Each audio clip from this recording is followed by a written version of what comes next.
At kung umabot na kayo sa last part ng video na ito, congratulations mga ka-channel. Marunong na kayong gumawa ng Magnum ice cream. Ayan mga ka-channel, ganyan lang ang pagsawsaw ng chocolate. Ganyan lang kakapal at ito na ang resulta ng Magnum ice cream natin mga ka-channel. Isang latang evaporated milk, ilalagay ko na yan.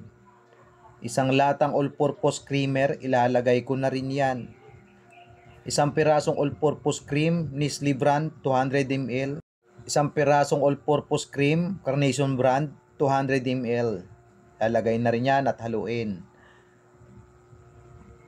Kondensada, isang lata.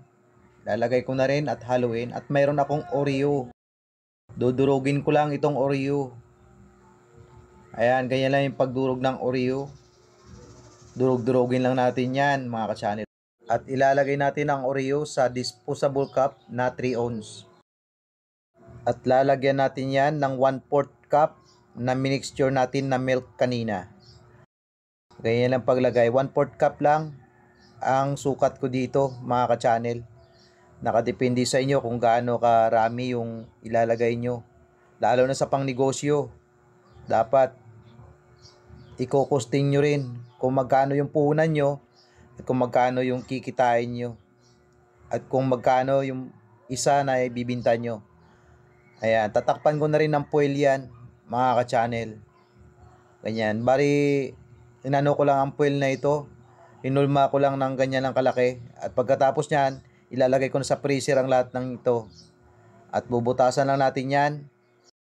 Ganyan lang kaliit yung butas at may tutusok tayo mamaya dyan. At ito, itutusok na natin ang stick.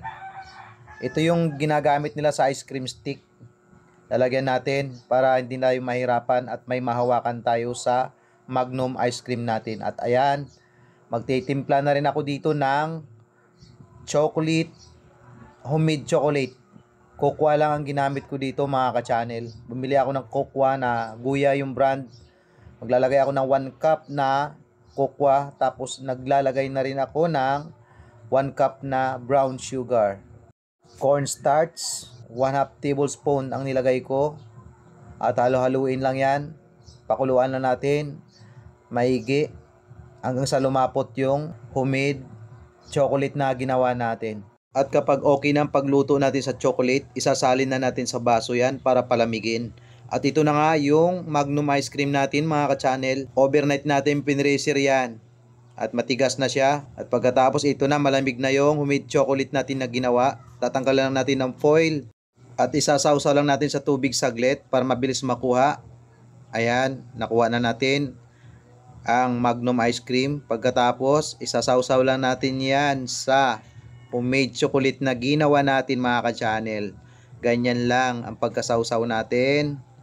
Paikot-ikutin at ibalik natin sa lagayan mga ka-channel. Kasi ibabalik pa natin to sa freezer para tumigas siya.